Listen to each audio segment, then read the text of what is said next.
Shalom, jemaat yang dikasihi Tuhan. Saya berdoa supaya saudara-saudara semua selalu berada di dalam keadaan yang sehat dan baik. Saudara-saudara, hari ini dan juga sampai sepanjang bulan ini, selama 4 kali Selasa, di dalam Kompas Iman, kita akan secara khusus melihat beberapa tokoh perempuan di dalam Alkitab. Ada tokoh-tokoh dari Perjanjian Lama dan juga dari Perjanjian Baru. Ada tokoh yang namanya mungkin sudah familiar bagi kita, tetapi ada juga yang mungkin masih asing bagi kita. Nah, kita akan melihat dimensi-dimensi yang unik dari kehidupan mereka dan mengambil pelajaran secara rohani yang bisa kita renungkan sebagai orang percaya dan juga gereja tubuh Kristus hari ini. Mari kita mengawali perenungan kita pada pagi hari ini dengan bersama-sama datang kepada Tuhan, kita berdoa. Ya Tuhan, kami datang kepadamu dan memohon Engkau memberikan kepada kami makanan rohani yang kami butuhkan hari ini. Berbicaralah kepada kami, tuntunlah kami, ajarlah kami, terangi hati dan pikiran kami. Sebab kami membutuhkan Engkau, membutuhkan firman-Mu di dalam kehidupan kami. Demi Kristus Yesus kami berdoa. Amin. Di minggu ini, kita akan pertama-tama membahas 2 tokoh perempuan di dalam Perjanjian Lama, yaitu Lea dan Rahel. Nama ini mungkin sudah tidak asing bagi kita semua. Mari kita membaca kisah mereka yang tercatat di dalam Kejadian pasal 29 dan 30. Kita membuka bagian itu dan kita akan membaca beberapa ayat dari sana. Dimulai dari Kejadian 29 ayat 31 sampai 35. Kejadian 29 ayat 31 sampai 35. Ketika Tuhan melihat bahwa Lea tidak dicintai, dibukanyalah kandungannya. Tetapi Rahel mandul. Lea mengandung lalu melahirkan seorang anak laki-laki dan menamainya Ruben. Sebab katanya, sesungguhnya Tuhan telah memperhatikan kesengsaraanku. Sekarang tentulah aku akan dicintai oleh suamiku. Mengandung pulalah ia, lalu melahirkan seorang anak laki-laki. Maka ia berkata, sesungguhnya Tuhan telah mendengar bahwa aku tidak dicintai, lalu diberikannya pula anak ini kepadaku. Maka ia menamai anak itu Simeon. Mengandung pulalah ia, lalu melahirkan seorang anak laki-laki. Maka ia berkata, sekali ini suamiku akan lebih erat kepadaku, karena aku telah melahirkan 3 anak laki-laki baginya. Itulah sebabnya ia menamai anak itu Lewi. Mengandung pulalah ia, lalu melahirkan seorang anak laki-laki.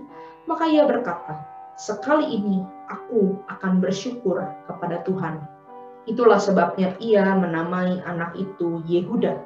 Sesudah itu Lea tidak melahirkan lagi. Mari kita melanjutkan pasal 30 ayat yang pertama sampai yang kedua. Pasal 30 kitab Kejadian ayat yang pertama sampai yang kedua. Ketika dilihat Rahel bahwa ia tidak melahirkan anak bagi Yakub, cemburulah Rahel kepada kakaknya itu, lalu berkata kepada Yakub, berikanlah kepadaku anak, kalau tidak aku akan mati.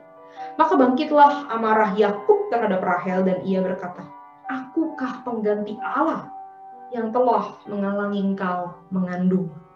Kemudian kembali masih di pasal 30, kita membaca ayat 22 sampai 24. Lalu ingatlah Allah akan Rahel. Allah mendengarkan permohonannya serta membuka kandungannya. Maka mengandunglah Rahel dan melahirkan seorang anak laki-laki. Berkatalah ia, Allah telah menghapuskan aibku. Maka ia menamai anak itu Yusuf sambil berkata, mudah-mudahan Tuhan menambah seorang anak laki-laki lagi bagiku.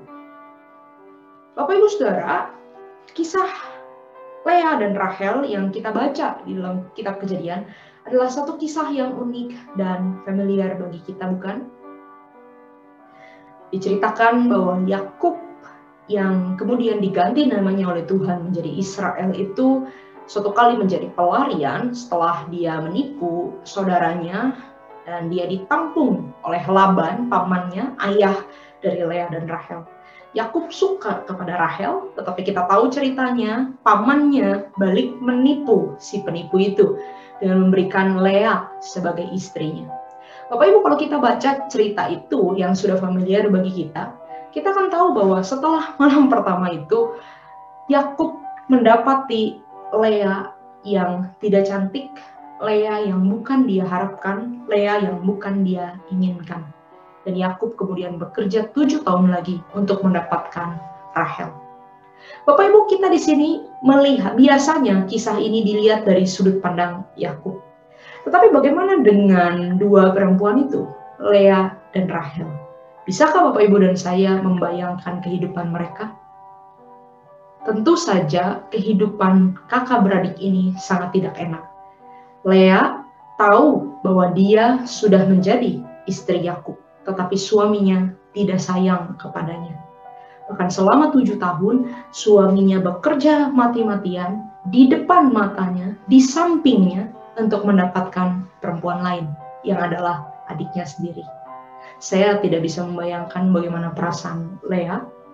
Ya, mungkin di sisi lain juga Rahel semakin mungkin merasa tinggi hati atau berbangga hati karena dikejar-kejar oleh Yakub. Nah, tetapi setelah Yakub menikah dengan Rahel, kita tahu kisahnya Rahel mandul. Dan kembali ia juga cemburu kepada kakaknya itu.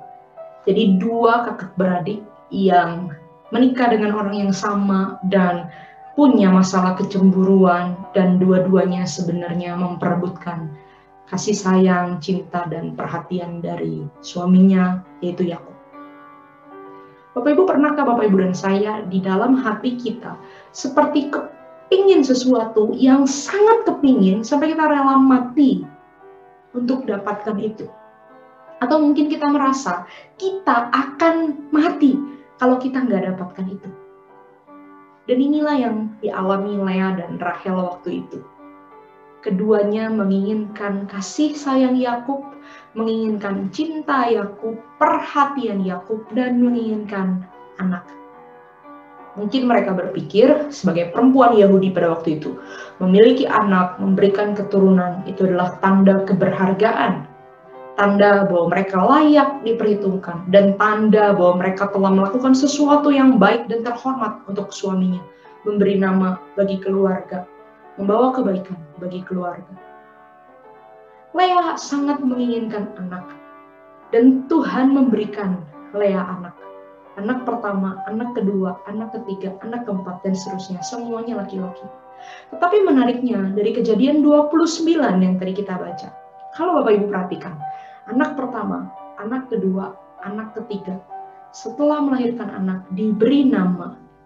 Dan di balik semua nama itu, terselip satu keinginan. Supaya suaminya lebih cinta kepadanya. Sekali ini suamiku akan memperhatikan aku. Setelah ini suamiku tentu akan lebih dekat kepadaku. Jadi dengan melahirkan anak, Lea berharap suaminya akan memperhatikan dia, mengasihi dia, mencintai dia, memberikan apa yang dia inginkan, yaitu kasih sayang dan penerimaan. Tapi apa yang Lea dapatkan? Kita tahu bahwa Yakub, bahkan Alkitab sendiri mengatakannya, lebih sayang, lebih suka kepada Rahel. Bapak Ibu bisa bayangkan betapa kosongnya hati Lea, hampanya hati Lea. Mungkin ia merasa sudah melakukan banyak untuk Yakub, bahkan melahirkan 3 anak, tetapi semuanya tidak berarti. Tapi Bapak Ibu, menarik sekali catatan tentang Lea ini, seperti ada twist, seperti ada satu perubahan ketika dia melahirkan anak yang keempat. Anak yang keempat, dia tidak lagi sebut-sebut tentang suaminya. Tapi ketika melahirkan anak yang keempat, dia kasih tahu satu kalimat ini. Saat ini, sekali ini, aku akan bersyukur kepada Tuhan. Dan Alkitab memberikan catatan, setelah itu Lea tidak melahirkan lagi. Bapak Ibu, anak yang keempat ini diberi nama Yehuda. Dan tentu saja bukan kebetulan kalau ia menjadi nenek moyang juru selamat. Yesus lahir dari keturunan Yehuda, suku Yehuda, dan dikatakan singa dari Yehuda. Bapak Ibu, dari 3 anak sebelumnya, Lea selalu punya satu fokus, yaitu cinta kasih suaminya. Tapi ketika anak yang keempat, fokusnya berubah. Bukan lagi suaminya, tapi Tuhan.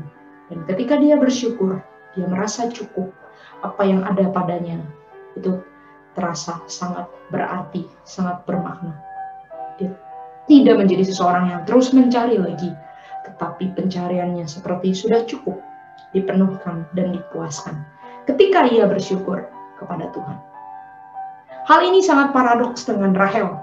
Yang kita lihat dan kita tahu di dalam Alkitab bahwa Rahel itu sosok yang cantik. Tetapi Rahel yang mandul itu, kata Alkitab, tidak bisa mempunyai anak. Satu kali pernah berada dalam keadaan yang sangat desperate, dan dia bilang kepada Yakub, kasih aku anak, kalau enggak aku mati. Bahkan Yakub pun sampai kemudian berkata kepadanya, emang aku Tuhan yang bisa menutup dan membuka kandunganmu? Emang aku Tuhan yang bisa menghalangi engkau mengandung? Rahel lebih dicintai, tetapi apa yang dia miliki itu terasa tidak cukup, karena dia belum punya anak, dan dia sangat menginginkan anak itu. Nah, satu kali Tuhan membuka kandungan Rahel, dikatakan di Alkitab Tuhan mengingat Rahel, dan dia melahirkan seorang anak putra yang bernama Yusuf. Tetapi apa yang terjadi? Apakah Rahel merasa cukup, merasa puas, merasa bersyukur?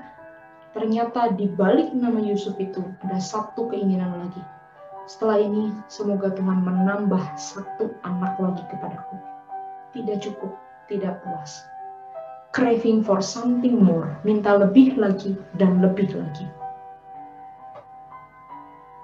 Di akhir cerita, kita tahu bahwa Rahel mati ketika melahirkan. Melahirkan anak yang diberi nama oleh Rahel itu adalah Ben-Oni, anak dari kesengsaraanku. Tetapi kemudian oleh Yakub diganti nama anak itu menjadi Benyamin. Itu putra yang menjadi kebanggaan Yakub di hari-hari tuanya. Kita bisa melihat itu di pasal-pasal akhir kitab Kejadian. Apa yang bisa kita pelajari dari kisah ini? Bapak Ibu, hati kita itu selalu mendamba. Kita manusia adalah makhluk yang haus akan sesuatu. Kita lapar akan sesuatu. Kita mencari sesuatu. Kita menginginkan sesuatu. Kita didorong oleh keinginan-keinginan kita. Hasrat, kerinduan, desire kita. Pertanyaannya, apa yang paling kita inginkan dan rindukan? Apakah itu Tuhan? Kalau bukan Tuhan, jawabannya kita tidak akan pernah puas. Merindukan kasih sayang, merindukan cinta, merindukan penerimaan, bahkan memiliki anak, memiliki keturunan, memiliki harta benda seperti Lea, seperti Rahel, tapi tidak cukup. Hanya ada satu kata atau satu momen titik yang membuat Lea menjadi cukup, yaitu ketika dia berkata, sekali ini aku akan bersyukur kepada Tuhan. Tapi hanya Tuhan yang bisa memuaskan seluruh kerinduan, dambaan, dan keinginan hati kita.